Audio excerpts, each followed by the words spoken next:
hanya Allah Subhanahu wa taala. Di sini kita belajar satu hal, bahwasanya orang itu dimasukkan surga bukan karena amalnya. Itu yang harus dicatat. Karena sebagus-bagus amal kita, toh itu dibantu oleh Allah. Ada orang pandai baca Quran, itu sebenarnya dia dibantu oleh Allah taala. Nopo diparingi meripat. Coba gak dikai meripat, iso mojo? Bisa baca? Belum tentu, kan begitu. Dikasih suara sama Allah taala, coba dikasih meripat tapi gak dikai suara, bisa baca?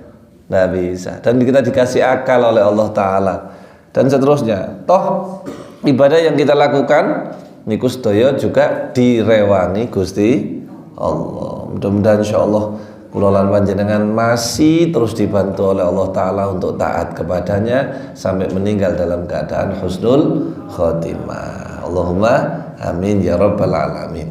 Nah, ketika seseorang itu salah niat, maka itu yang membuat Allah murka.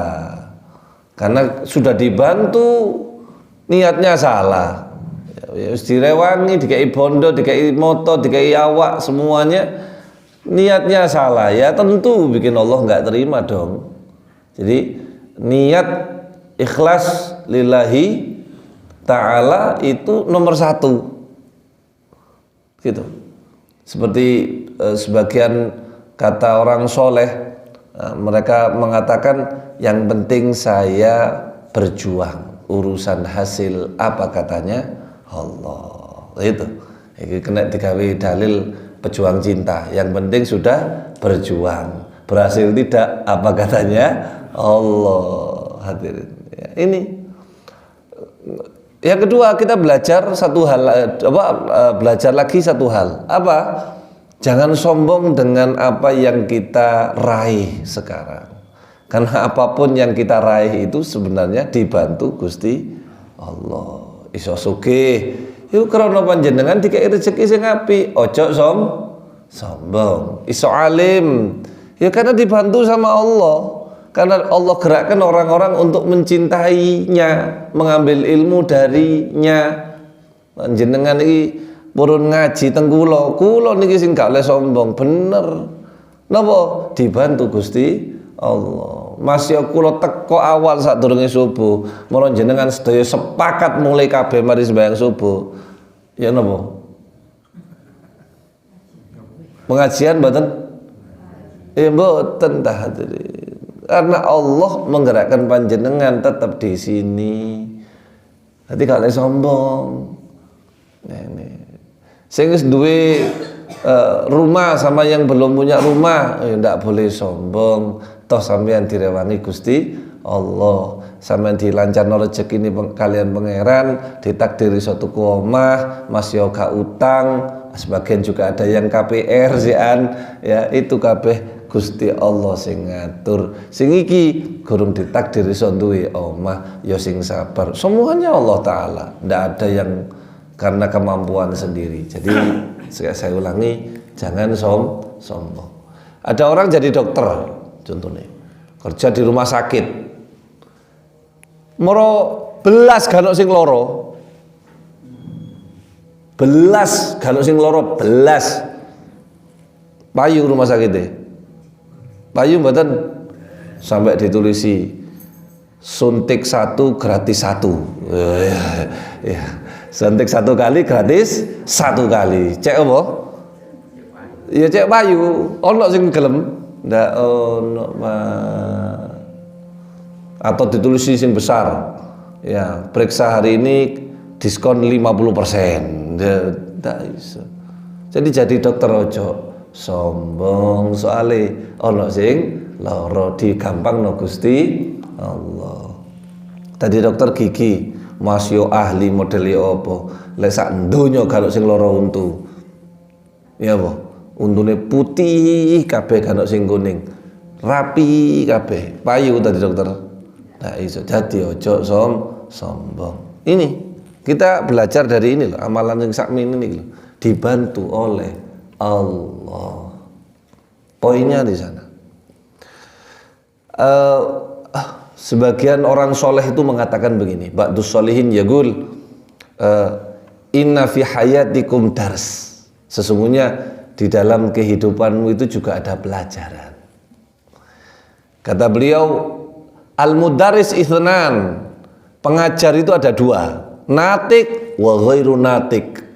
Ada yang pengajar bisa ngomong, ada yang pengajar enggak ngomong. Nih. Sama-sama kedua-duanya ngajarkan kepada kita kehidupan. Amal mudarisun natik, adapun pengajar yang bisa ngomong ya yang kita lihat itu dai, ustadz, kiai, habaib. Ini yang pengajar kehidupan yang bisa ngomong. Tapi ada yang ghairu natik, ada yang tidak perlu ngomong tapi ngasih pelajaran sama kita. Nah, ini kata ulama ada tiga, ono telu. Kalau yang mudaris yang bisa ngomong kayak Pak Pri ini pengajar SD, SMP, SMA, semualah yang ngajarkan, mau dosen mau apa semua sama. Itu mudarisun natik, yaitu pengajar kehidupan yang bisa ngomong. Sing gak iso ngomong ono telu luwih akeh. Luwih akeh. Pertama, dompet kosong.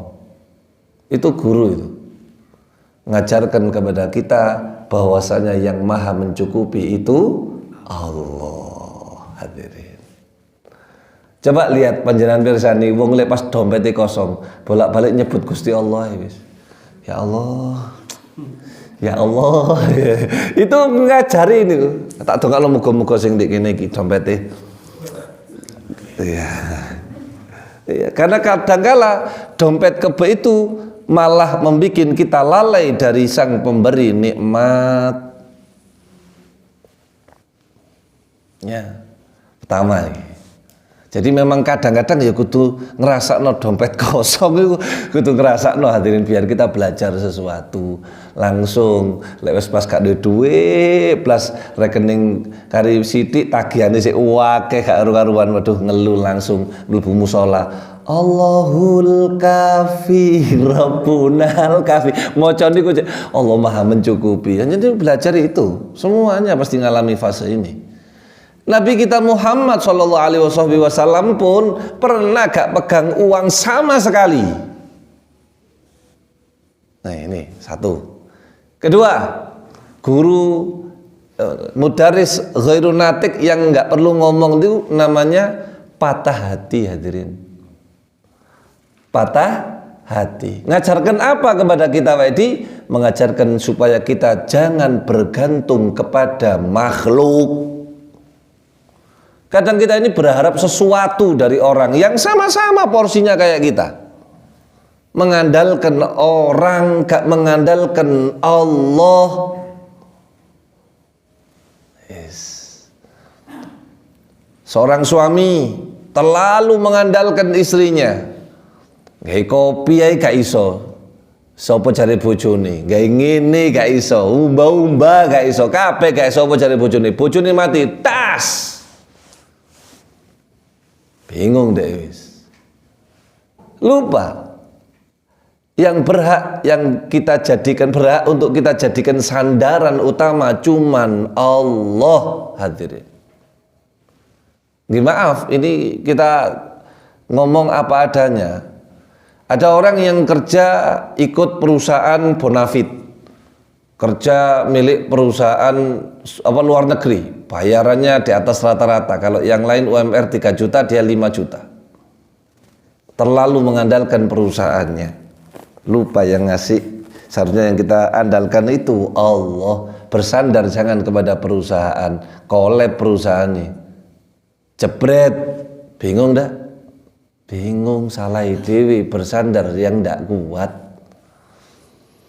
Seorang bapak terlalu mengandalkan anaknya karena anaknya kerja di Jakarta, tiap bulan ngirimi, wah kabeh wong dibanggakan diceritani, anakku lanang, jepret, pecat, PHK-an. Akhirnya anak lanang tidak bisa. Ibu-ibu juga begitu, jangan mengandalkan kecantikan.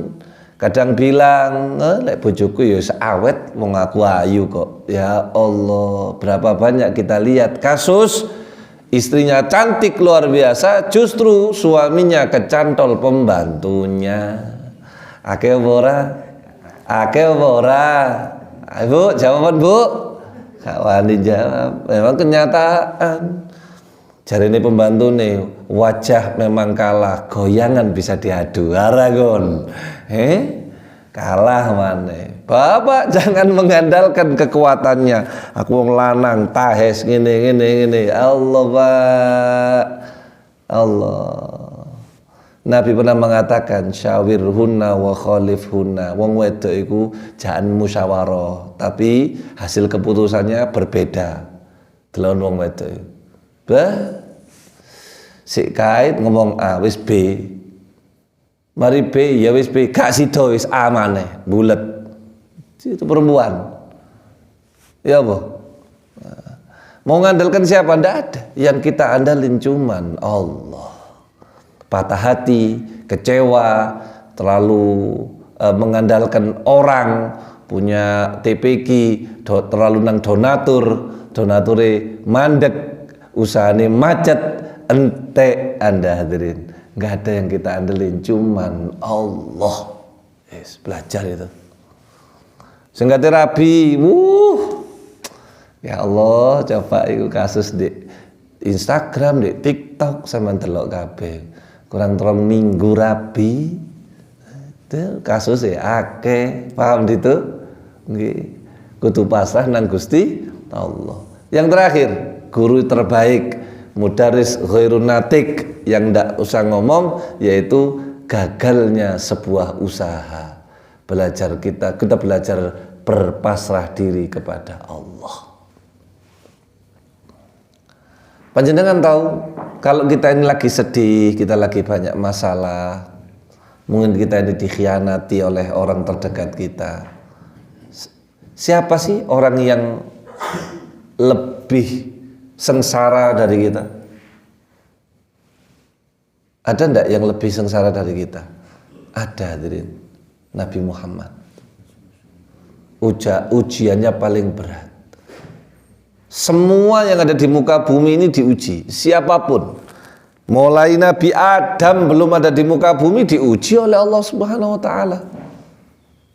Semua boleh dimakan kecuali satu buah ini, wis ujian. Setan diuji oleh Allah. Allah Ta'ala itu zat yang maha penguji. Semua diuji. Setan itu diuji, suruh sujud kepada Nabi Adam, tidak mau sujud, gagal ujian. Ayo, gaisim ujian apa enggak? Gaisim ujian badan? Ujian Pak, semuanya diuji manusia ini. Mau yang punya pangkat atau yang tidak punya pangkat diuji. Nggih. Tadi guru uji kelayaan ada apa enggak? Ada. Semua diuji, hadirin, diuji. Paling besarnya ujian siapa? Nabi Muhammad SAW. Nabi Muhammad itu ujiannya paling besar.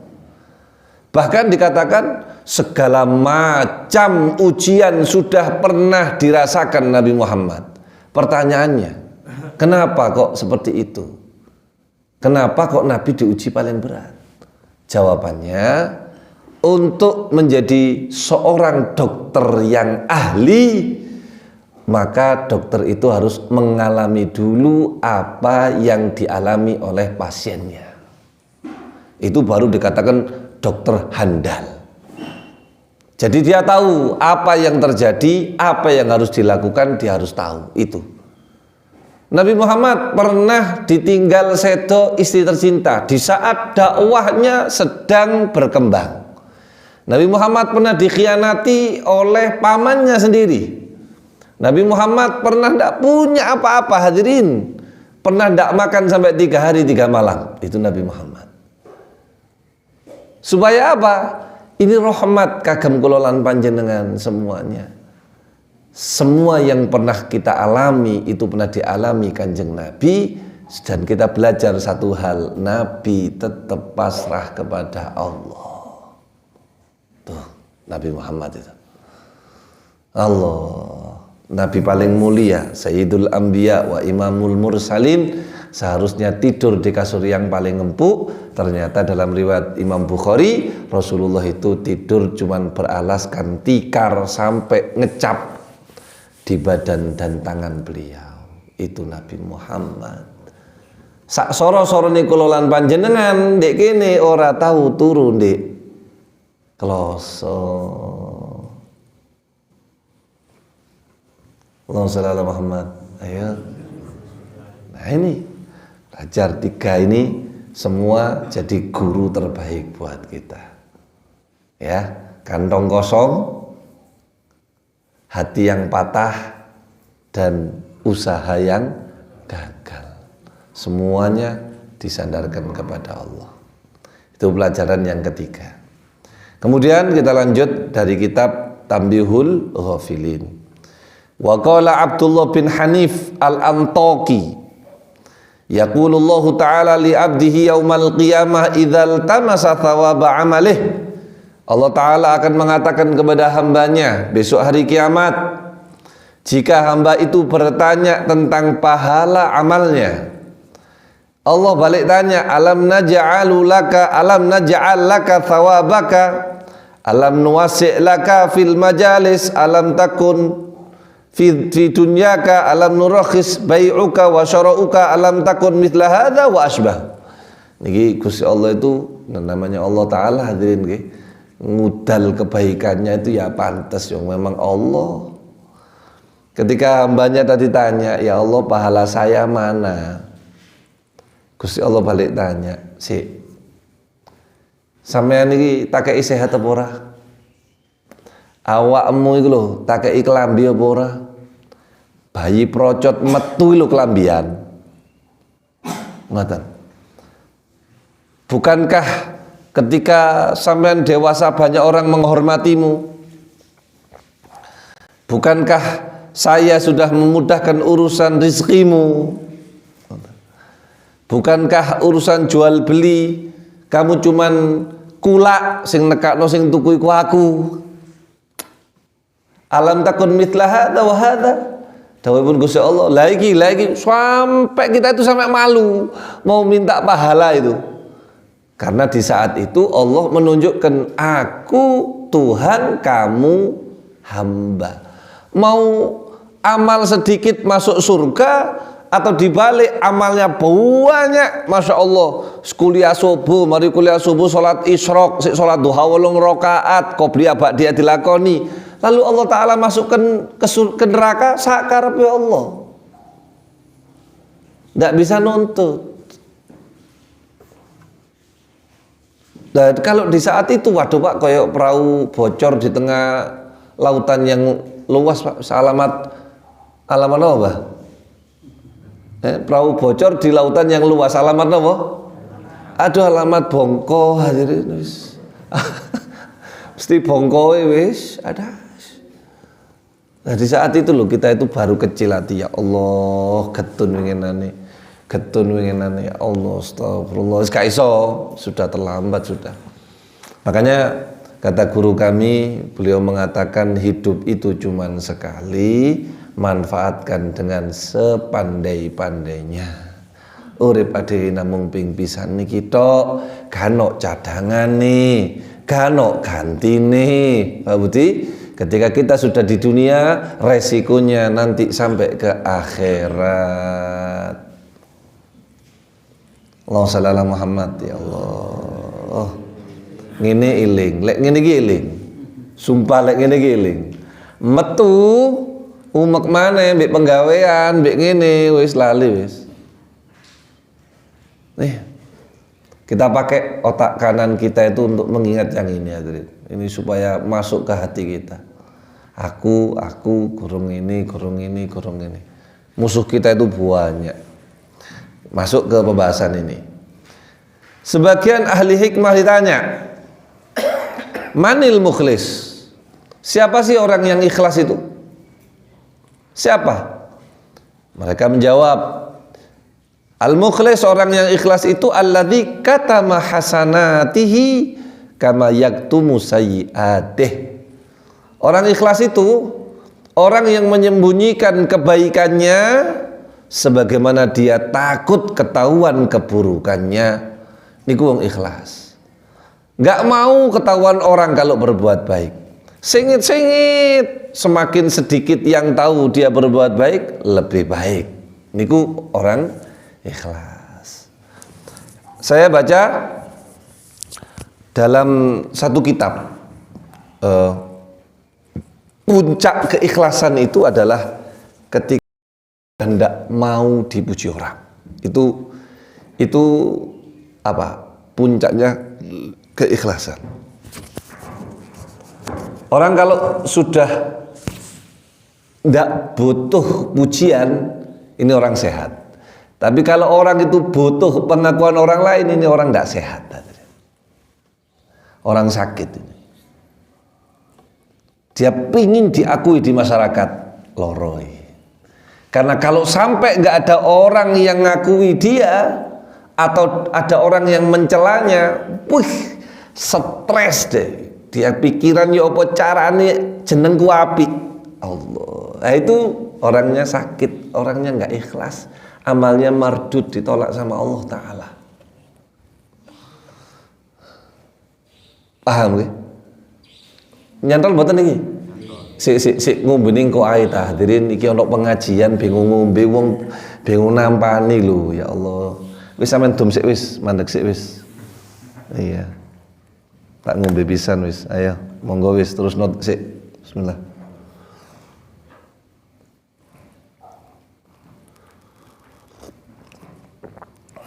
Kalau dikelegen tok ae. Sampun toyone ibu-ibu sampun toyone? Nggih. Kalau jajane nih. Biasanya nak kriuk-kriuk kita tambah enak teman. Ya, saya ulangi. Puncak dari yang namanya ikhlas itu dia sudah tidak butuh dipuji orang. Itu sehat. Sehat wis. Enak. Enak kan wong muji niku enak sudah. Sehat jenengan. Tapi lek sik kepingin dipuji wong, loro itu namanya. Ya zahir ya batin.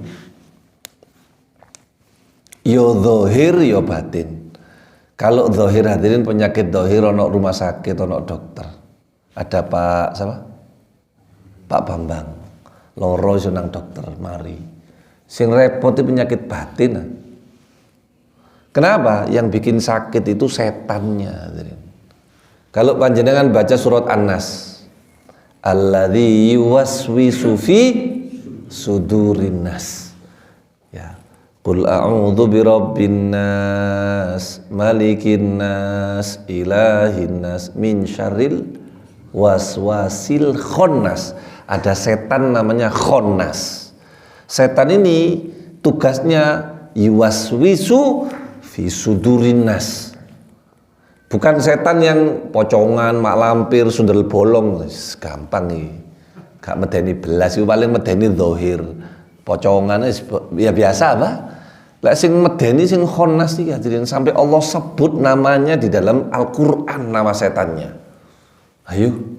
Biasanya kan syaiton, auzubillahi minasyaitonir rajim. Gak sebut nama setannya karena ndak bahaya. Sing paling bahaya disebut namanya. Allah kasih tunjuk iki lho rek, iki lho. Iki lho wong deloken, iki sing bahaya iki jenenge khannas. Apa? Khannas itu ngasih di sini kita itu di hati kita. Dia ndak pernah pindah. Dia ndak pernah keluar dari jasad kita. Dia ada di dalam fi sudurin nas, ning kini, ning atine wong. Fi khilaf, ada mengatakan di sini, ada mengatakan di sini, ada mengatakan di sini, fi pokok di dalam tubuh. Sudah nanti tidak usah dibahas itu. Khannas itu lapo tugasnya hadirin, ngasih keraguan-raguan di hati kita. Tugasnya itu yuwaswis, kudu was-was tok tapi ngasih keraguan. Setan ngomong dek jero ati. Awakmu wis ndonga sakmene suwe, apa kok Gusti Allah gak ngabul-ngabulno? Seleren naik wis, gak usah sembahyang. Percuma. Ada ndak yang ngalamin ini? Ada ndak? Wis urip sumpek golek duit wangel, sembahyang sampai maca wirid sembarang kali sik pancet gak berubah. Khannas main hadirin. Wis. Leren naik jok sembahyang wis. Cuma wis los ae wis ngono sing wis apik wonge apik digodha maneh kan sing muji kon delok dalan asini wong kene iki mosok seneng nang kono. Ngono. Setan iki anjene repot. Dan musuhnya Khonnas paling utama, hadirin, itu siapa? Orang yang menyembunyikan kebaikannya, nggak ada yang tahu kecuali dia dengan Allah. Niku Khonnas iki itik-itik kae nang mulut kita, nang telinga kita, cerita terus itu hadirin. Kulo ahli lek nyeritakno setan ya. Jan kulo bolone setan aja nih. Iya, Pak. Kudu cerita, kadang-kadang memakai nama orang lain. Ustadz, saya mau tanya Ustadz, ini ada seseorang. Nah, ini seseorang ini maksudnya ya kon dewe. Iku Khonnas iku sing ngomong. Kon meneng iki lho cek angele. Jarap.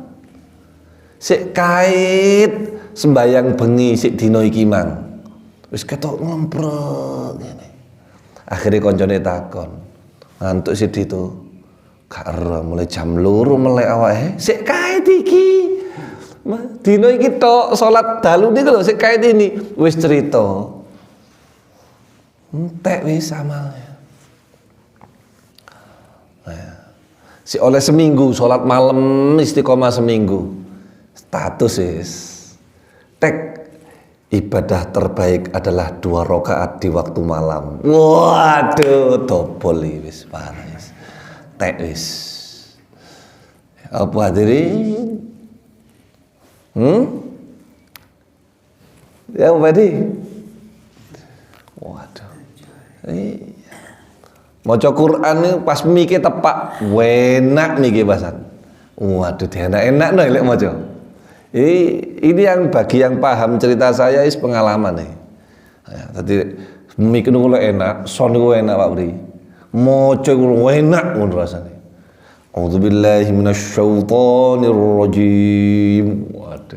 Karena wong iki mek tok nek kene iki lho, nek dhewean tok wis, liyane wis mulai kabeh. Kudik batin mbek Khonnas ngomong. Enak suaramu iki. Wong-wong cek temenan gak lidok mudun jegrek ana sing ngomong. Masya Allah jenengan iki. Waduh, jane wis mulai sik ngaji. Allah, Ustaz, dongano aku Ustaz. Aduh, mboten kula ngono. Wong liwat jret ngene ngomong. Sopo sing ngaji nek kene lek kudu aku. Setan iki tek wis amal itu. Itu kerjaannya tiap hari Khonnas ini.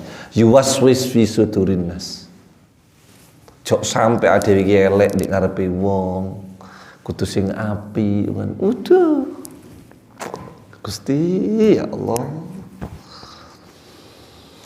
Kalau ini tidak berhasil, dia akan memasukkan rasa tidak dihargai oleh orang sehingga dia ini baperan. Paham baper Pak? Panjenengan paham baper? Apa baper? Coba ayo apa ayo baper ayo. Terbawa perasaan ngamuan. Dadi lek gak ono wong sing takon, gak ono sing anu langsung nuduh elek. Oleh wong sak kampung iki angel jane dijak ngaji. Wih, sak kampung disuudoni. Sak kampung wangel Ustaz lek wong kene iki wis wabot. Kon Khonnas. Sampai kapan Ustaz? Sampai kita mati nih Khonnas ini, Pak. Angel, Pak. Lah terus piye Ustaz? Ada 2 cara kata Sayyidil Habib Umar. Kalau sudah punya perasaan begitu tadi yang saya sampaikan, niku kayak tarik napas panjang, kemudian dihembuskan sambil mengucap Allah, biar terbakar itu Khonnasnya di dalam. Tarik napas, Allah, cek kapok, wis. Engko muncul maneh, tarik napas lagi. Allah, terus lawan terus. Cara pertama. Cara kedua, belajar ilmu agama dengan sebaik-baiknya. Belajar ilmu sufi, tasawuf. Bersihin hati, tahadduts bin nikmah, nyebut kebaikannya Allah, tidak merasa lebih baik dari yang lain. Terus itu sepanjang hidup kita. Kalau ada orang bilang, Masya Allah jenengan niki, ya Allah niku barokah jenengan sanes kula niki sami mawon bodho kula dosa kalah ngono terus dilawan tak terus. Karena kata ulama, musuh terberat Anda adalah diri Anda sendiri. Sebaik-baik dokter yang Anda kunjungi untuk berobat, kalau obatnya tidak Anda minum, tetap loro. Ono wong loro untu, teko nang Pak Bambang, Pak untuku loro Pak, cabutan ojo Mas, iki lho kei obat ae. Apa obatnya namanya biasanya? Obat sakit gigi apa Pak? Antibiotik, ada analgetik. Oh iya ahli ini jadi Ponstan ya mawon iki. Tumbas Ponstan wis langsung ya wis. Iku antibiotik ya Pak, bukan ya? Itu analgetik. Apa? Analgetik kalau konstan itu. Penghilang mengurangi rasa sakit ya, Ponstan. Tak. Wis tuku Ponstan moro untune gak loro, diombe apa ora? Diombe apa mboten?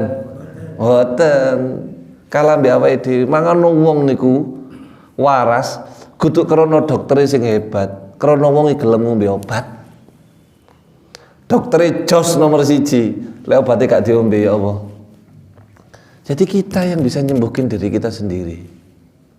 Kulo sak piro pintere ceramah, sampean saiki sampean seneng ceramahi, tapi lek sampean gak berubah, pancet ae, yo gak ada artine kula ceramah. Di situ. Sik pancet males saya maca Quran. Ya wis kate mlebu surga. Biyo teko endi? Bolongane sedotan. Yo. Oke, saya kasih cerita sebelum nanti masuk sesi tanya jawab. Dulu itu di kitab ya, ini juga pernah disampaikan guru mulia Al Habib Umar. Ada satu orang ibu bapak, beliau ini puasa tiap hari selama 30 tahun, 30 tahun loh hadirin. Tidak ada satupun yang tahu kecuali dirinya sendiri. Istrinya, bojone gak ero lek dhek poso. Kerjaannya jual daging di pasar, anggap pasar Gadang, dodolan daging di pasar Gadang. Lek wis isu hadirin bangun, istrinya udah masak, bilang, makan bang, sarapan dulu bang. Jawab, enggak, lagi enggak pengen makan. Ngono hadirin. Bungkusin aja deh.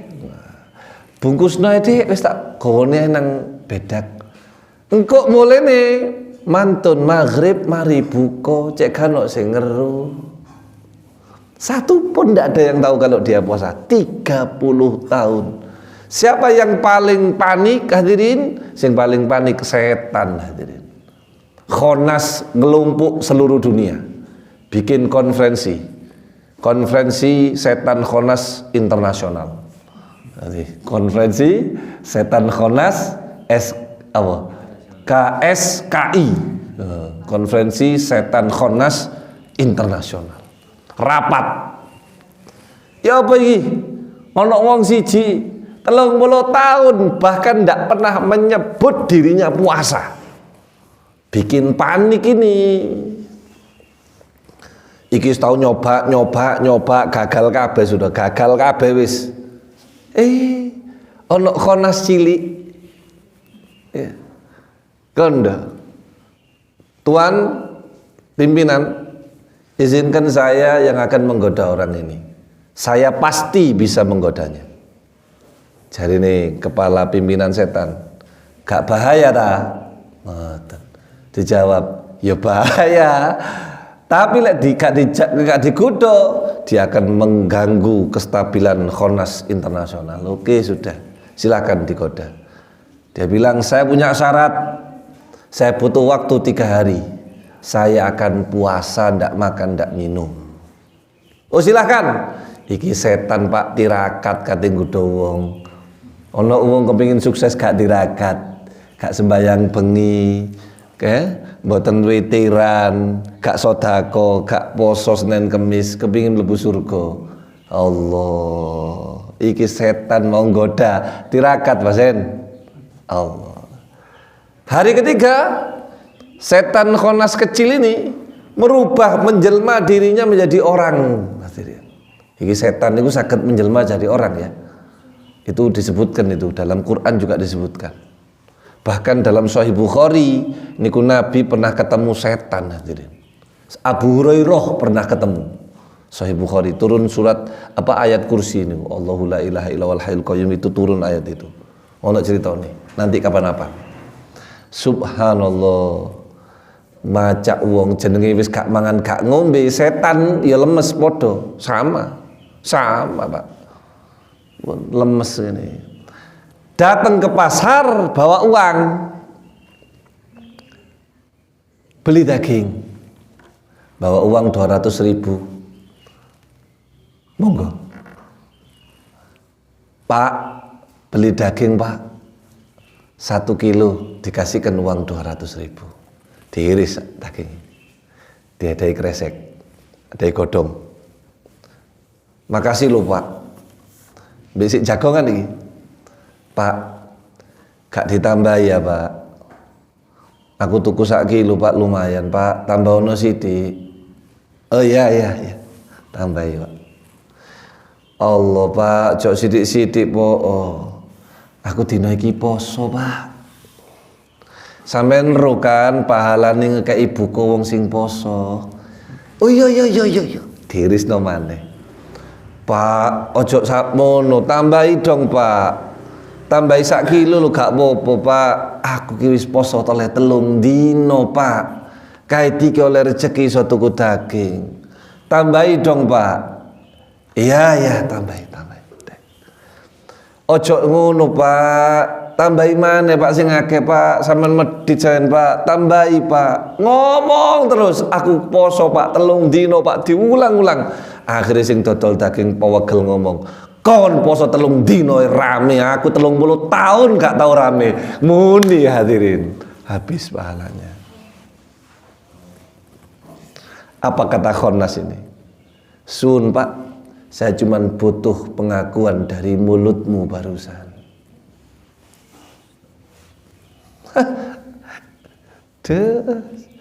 Kenapa mulai lagi wis? Tamat wis. Pahala entek. Allah. Terus Anda bangga punya amalan panjenengan, wah kula haji, kula anu aduh. Sentek kayak diomongno. Jadi kita itu tidak mungkin masuk surga dengan amal kita itu. Kita masuk surga dengan rahmatnya Allah. Itu. Podo bingung kabeh mikir, aduh ya apa Ustaz? Ya njaluk tolong nang pangeran. Itu sudah kuncinya. Istighfar, ampuni saya ya Allah, masukin saya ke surgamu ya Allah, dengan rahmatmu ya Allah, dengan kasih sayangmu Gusti, dengan cintamu kepada Nabi Muhammad ya Allah. Ada ndak amalan yang kalau kita riak tetap ditulis amal kebaikan? Ada. Sholawat. Ada ndak amalan yang bikin Allah Ta'ala senang? Ada. Sholawat. Riak itu tetap ditulis kebaikannya. Jadi jangan jauh-jauh dari sholawat dan ini. Nah, kalau tak ke IPR sak jawaban ini, coba kalau mboten cerita sampean gak ero sama ya tak ke amalan yang tidak akan Allah tolak. Sholawat. Udah. Sing akeh sholawat nang Nabi Muhammad. Yang lain tergantung keikhlasan kita. Ulama mengatakan adimis sholata ala Nabi Muhammadi. Terus ya baca sholawat yang banyak kepada Nabi Muhammad. Faqabuluha hatman biduni taraddudi. Karena sholawat itu qabul, diterima tanpa keraguan. Wa a'maluna bainal qabuli wa raddiha. Sedangkan amalan kita yang lain itu tergantung ikhlas, ridhonya Allah Ta'ala tonda. Illa sholata ala Nabi Muhammadi. Kecuali sholawatmu kepada Nabi Muhammad pasti diterima oleh Allah. Allahumma shalli ala Sayyidina Muhammad. Enak enak nih ngaji ini wis enak wis alhamdulillah. Alhamdulillah. Niki kula mawon nggih mboten aman, Pak. Padha ae. Engko mangan niki mangke nggih mantun donga wis kan tanya jawab langsung nang jaba pas makan bareng. Ngajine enak Ustaz. Waduh kenek meneh kula khonasin tas muni. Ada. Engko mulai ngomong dhewe. Iya enak mang ceramahku. Engko entek wis. Tek. Aduh. Kalah tok kita hadirin. Lemah. Ya Pak Malik ya? Ya? Iya. Makanya ada yang pernah tanya sama saya, ini masuk tanya jawab. Ustadz, caleg itu sodako diterima atau ndak? Ndak. Wis, cek krungu, bapak iki. Sing nyalek cek krungu. Diterima sama Allah, saya pastikan ndak diterima. Karena dia itu ngasih berharap supaya orang iya kelas milih, cek wong milih. Ikhlas tekan dine. Engko lek kewalah wis entekake kula niati sedekah wis piye iku ketara gak ikhlase kalah kait muni niat sedekah ndak bisa Pak, bohong semua. Makanya orang kepingin jadi manfaat itu nggak harus jadi caleg, nggak harus jadi legislatif. Orang pingin manfaat ya manfaat aja. Isone saiki berkarya ya saiki berkarya untuk umat Nabi Muhammad. Setuju? Setuju? Nah iya toh. Pura-pura baik, gak tahu ngaji, moro teko pengajian.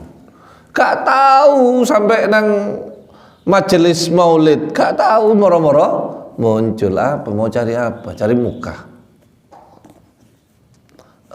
Niki mangke butuh nopo majelis kulo. Oh, gak butuh Pak. Dan mulia. Ada Allah Taala buat kita. Iki majelis sih mek teh tok ya kurang enak Ustaz. Iku kudu ono. Ya, kok gak mulai winginane. Kok gak mulai wingin. Nah, nih kok kayak iki sama nyalek iki lho kayak muni ndelok kritik teh. Winginane iku lho, delok ndek masjid tuh biar ono saiki gak ono. Ya. Ini repot musuh kayak gini. Terus kita gimana sikapnya? Ini yang tanya orang sini nggih. Ini pertanyaan muncul dari orang sini loh. Kudu teko masjid, teko wong gini tanya sama saya. Terus bagaimana sikap kita? Kita sikapi secara biasa aja. Orangnya nyumbang kalau halal ya kita terima, gak usah ditolak. Rezeki ngono ae wis. Sing ditulis Gusti Allah mek liwat wong iki ngono tok. Tapi kalau dia minta tolong ya insyaallah gitu aja selesai. Insyaallah Mas ya. Bahkan sing ngrewangi caleg-caleg ini semua mas'ul yaumul qiyamah. Ditanya sama Allah Ta'ala besok dina kiamat. Walaupun dia gak melok nginci bayarane. Kalau sampai salah ngambil keputusan merugikan rakyat, sakniki lek kate tuku LPG kudu gawe KTP. Bener mboten sing tak omongno? Karo sampean. Loh. Habis ini panjenengan yang beli LPG 3 kiloan itu kudu nganggo KTP. Fotokopi, dikekno. Lek gak ngono sampean gak didoli. Maka besok hari kiamat ikut ngerasakno sing tim sukses nih. Allah paling selamat kabeh wis. Iki gara-gara mereka ikhlas tok niku lho. Bukan beramal bukan karena Allah. Tok. Mencelek kabeh niate salah kabeh. Jadi ratusan juta yang dikeluarin itu tidak ada artinya sama sekali di hadapan Allah Ta'ala. Ayo, seandainya ratusan juta niku wow, dikekno TPG kene. Ya boys ta. Ya. Cok kondo-kondo Mas Rudi. Ki nok 200 juta iki wis rumaten TPG. Wih, ya Allah, Pak. Nggih laptop. Cilik-cilik gak gawe buku mana nggih laptop ngene 200 juta, Pak. Ngombene wis gak teh, Pak. Isu-isu soda gembira. Wes. Cek gembira. Gak ono ngene, gak ono, Pak. Ngene, ngantuk ngene gak ono ngene. Jejeg ngene. Yusuf wis gak perlu njopo omplong-omplong iko omplong no. Plastik-plastik ini gak usah, botol kerat-keratan ini, soda gembira. Tambah gak pengajian, ini jagongan akhirnya.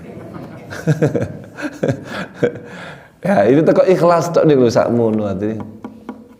Makanya orang-orang zaman dulu itu qabul hajatnya, dicintai oleh Allah. Karena zaman itu gak ono medsos. Siapa mau diriai? Sekarang kabeh wae medsos. Ini mbuh iki niate apa? Muga-muga niate dakwah wis. Iya. Oh, wangel noto hati nih. Allah Ta'ala yang punya. Apa cari pangeran. Engko ndelok YouTube dhewe sing subscribe mek siji. Iku ketun. Hati ngomong. Wong iki wis tak gaekno YouTube gawe masjid, belas kan sing subscribe. Akhire ndek WA group. Mohon like and subscribe. Niatmu gawe sapa?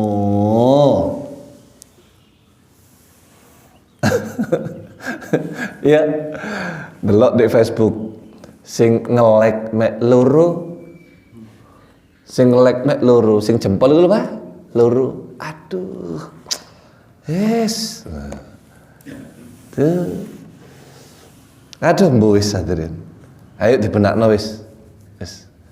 Awake dhewe dibenakno dhewe-dhewe wis. Kula nggih benakno awak kula dhewe, jenengan kula mek nyampekno tok. Saya tidak punya kepentingan apapun untuk mengarahkan jenengan ke jalan hidayah. Hidayahnya kita kembalikan kepada Allah Ta'ala. Kula nggih butuh hidayah pangeran. Kudu bener maneh niate karena Allah, karena Allah, karena Allah. Kalau kecewa kita mengatakan Allah pasti pilihkan yang terbaik. Gak dikei iki soalnya Gusti Allah katene ngekei sing luwih apik, sing luwih apik, sing apik gitu. Terakhir kudu tutup satu cerita. Dulu itu ada satu orang hadirin. Dia belajar bab ikhlas ini sampai ke akar-akarnya. Dewi Sisonotowati, Allah uji lewat istrinya. Punya istri bio ngomel tok. Kullu yaumin huwa fisyan. Bendino gak ceritane gak ngomel kait lungguh dilut sing lanang.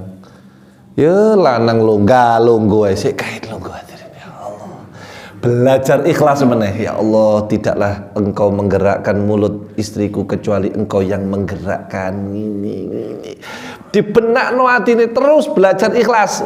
Bendina iku cerang. Dadi gak ikhlas masalah ibadah tok, masalah sing liyane. Kait nyimpen duit ketemu ndek Kesa. Mas iki ana duit sapa iki? Ayo. Ayo duit sapa? Ya duitku. Duit apa iki? Duit sial. Lho kok iso? Ya ketemu mbek kon niku, ya duit sial makane. Wis dicek-cek kan ketemu ae. Waduh sial niku wis. Wis bah gak iso ucul. Sampai akhirnya istrinya bilang kepada dia, "Wis aku cukup urip mbek sampean." Loh. Apa Dek? Wis cukup, wis aku iki sorotok mbek sampean iki, gak tau seneng uripku padahal semua kebutuhan dikasih. Ceraikan saya. Itu ujian, Pak. Anak-anak ya apa? Wis gampang anak-anak iso diatur. Melok aku, melok sampean terserah.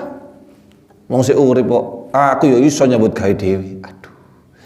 Ya Allah, ujian apa maneh niki? Ngotot njaluk napa? Cerai. Sudah memohon-mohon cek gak cerai. Ketika ditanya oleh saudara-saudaranya, "Cereno wis, cereno." Apa kata dia? Kula niku saya itu cuman kepikiran suami berikutnya kasihan, belum tentu sekuat saya. Terus ya apa lek dhek engko oleh wong lanang sing luwih kereng timbang aku, apa gak dikaploki arek iki, aku gak tega aku ngono, tapi iki ngotot njaluk cerai. Hadirin, itu ujian. Saya tahu kok dari senyum panjenengan, jenengan mesti gini, los dol wis, colno wis, model gini kok dipertahankan, kan begitu. Memang kita nggak mau punya masalah, memang kita. Akhirnya apa yang terjadi hadirin? Dia sanggupi ini dengan berat hati. Asli nih, seneng. Kenapa? Dia diuji keikhlasannya oleh Allah Ta'ala. Akhirnya berangkat bareng ke pengadilan untuk mensahkan perceraiannya. Kata sang istri, sekarang berangkat sendiri-sendiri, budal dewe-dewe. Oke. Jare sing lanang, ojo Dik, karena dewe belum cerai Dik. Gak kate aku wis. Cukup bisa. Ambumu gak enak keringete. Waduh wis. Niki tambahan dari saya kalau ini. Cek kena serem ceritanya. Akhirnya apa yang terjadi hadirin? Berangkat sendiri-sendiri. Sang suami ini dengan imannya dia, ya Allah, seakan ya apa. Kan wong lanang niku punya sifat namanya man cave. Baru tahu jenengan. Ya, baru tahu man cave itu ibu-ibu harus tahu ya, ibu-ibu itu harus tahu. Setiap cowok itu punya sifat man cave namanya. Yaitu kalau dia punya masalah lebih baik diam. Bukan karena menghindar, tapi otaknya sedang berpikir untuk menyelesaikan masalah itu. Beda dengan perempuan. Perempuan tidak punya man cave. Jadi lek ono masalah sering ngomong nanti. Iku bedane wong lanang. Jadi lek ono wong lanang ono masalah, ojo ini. Ayo Pak jawaban Pak. Ayo Pak, ojo kesusu. Wong iki sik mikir. Kecuali lek bojomu bencong gak ero aku. Jadi wong lanang pasti dia akan berpikir sejenak, bukan untuk ngeles, tapi dia lagi cari solusi terbaik. Tidak kasar, tidak mukul. Dari semua populasi manusia laki-laki wis, wong lanang sing ngaploki bojone berapa persen? 0, kudu kemudian wong lanang padha kabeh, Bu. Nggih, kula niki lanang mulai lahir, dadi tak belani kaum lanang iki. Iya kan? Iya. Akhirnya dia jalan ini hadirin dengan banyak beban. Apa kurang saya? Ya Allah, ujian apa lagi ya Allah? Apa ya Allah? Berusaha menyelesaikan, man cave-nya keluar. Baik melakukan nang pengadilan ini. Nah, sang istri hadirin itu naik, zaman ini ceritanya naik andong, naik dokar. Kepingin budal di CI sudah wis, ngojek lapor nang hakim, sing lanang ingin cek dielekno dhisik lah. Intinya begitu, memang sifatnya buruk.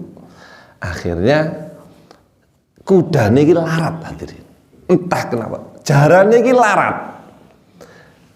Dikendalikan tidak bisa, jadi melawayu sak bawaan terbanteri. Wedi ta numpak dokar ganok sing aman, bahaya ta niki hadirin. Akhirnya wonten jeglongan niku cetewak ucul niki. Jadi sing di dokar padha terlempar keluar dari dokar itu, termasuk sang istri tadi itu, kemudian kena batu kepalanya dan mati di tempat. Meninggal. Gagal cerai, mati tapi mati cerai mati. Allah. Tahlil, kemudian selesai tahlil tahap 7 hari, kabeh wong-wong padha seneng. Wis sampean kudune gak usah tahlilan, kudune tasyakuran. Nganu tumpeng kudu nganu iki. Dia bingung, ya Allah, saya tidak ada yang nguji lagi ya Rabbi. Wong iman itu ukur ngeten. Ya Allah, saya takut khawatir saya terlena dengan nikmat-nikmat yang Kau beri, istidraj saya ini ya Allah. Wedi saking ngono nih. Beliau jadi ulama, Masya Allah, namanya Imam Harith Al-Muhasibi. Rabi mana Ustaz? Nikah. Tapi yang didapat yang kedua normal. Ya normali wong wedok, laden, api, luwes, yang lanang, hormat, kayak gitu. Selesai, beliau ditanya, wahai Imam, panjenengan ini saiki penak ya Allah, justru saya takutnya itu sekarang. Karena saya terlena, takut terlena dengan nikmat-nikmatnya Allah yang sangat banyak. Iku sing mung koyo ngono niku lho hadirin, itu namanya iman. Makanya ada satu quotes. Saya senengane quotesan saya. Kalau Allah bisa merubah langit dari yang terang menjadi gelap, dari yang gelap menjadi terang, maka Allah juga begitu mudah merubah kehidupan Anda dari yang sulit menjadi mudah dan yang mudah menjadi sulit. Langit yang begitu luas, ya, begitu kokoh bertahun-tahun tanpa penyangga, bisa berubah-ubah sekehendaknya Allah, apalagi kehidupan Anda semua. Tetap ikhlas, tetap berjuang sekuat tenaga, berserah diri sekuat jiwa, dan berharap ridha Gusti Allah sampai kita mendapatkan husnul khatimah. Ala hadhiniyah wa ala kulli niyah sholihah wa ila hadratin Nabi Muhammad al-Fatihah.